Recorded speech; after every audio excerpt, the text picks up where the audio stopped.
இங்க ஒரு அப்பா அம்மா இல்லாத பையன் ட்ரெயின் ட்ராக்ல குப்பை பொறுக்கிட்டு இருக்கும்போது அந்த வழியா ஒரு அம்மாவும் குழந்தையும் போய்கிட்டு இருப்பாங்க.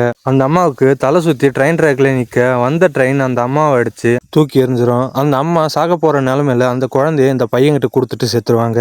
அந்த பையனும் அந்த குழந்தைய நல்லாவே பார்த்துக்கிட்டு இருப்பான். அடுத்த நாளே அந்த குழந்தை நல்லா அழுக அந்த பையன் உடனே ஹாஸ்பிட்டலில் போய் காமிப்பான். அந்த நர்ஸோ குழந்தைய நல்லா செக் பண்ணிட்டு, உன் தங்கச்சிக்கு ஒன்றும் இல்லைப்பா, பசிக்குது, அதனால அந்த குழந்தை அழுகுது அப்படின்னு சொல்லுவாங்க.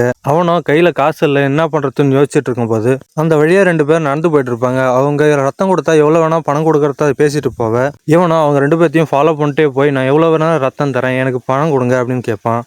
அவங்களோ நீங்கள் சின்ன பையனாக இருக்கிறதுனால உங்களால் ரத்தம் கொடுக்க முடியாது அப்படின்னு சொல்ல, அங்கேருந்த ஒரு பெரிய மனுஷனும் இவங்ககிட்ட வந்து ஏன்பா ரத்தம் கொடுக்கணும்னு நடமுடிக்கிறேன்னு கேட்பாங்க. அதுக்கு அவங்க ரத்தம் கொடுத்தா பணம் கொடுக்கறதா சொன்னாங்க.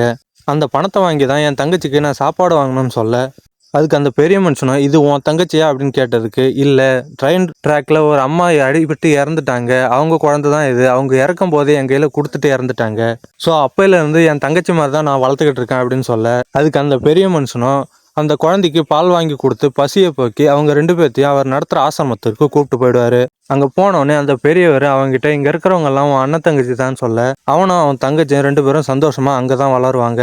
கடைசியில் ஹீரோ வளர்ந்து அந்த ஆசிரமத்தை அவனே டேக் ஓவர் பண்ணிக்குவான்.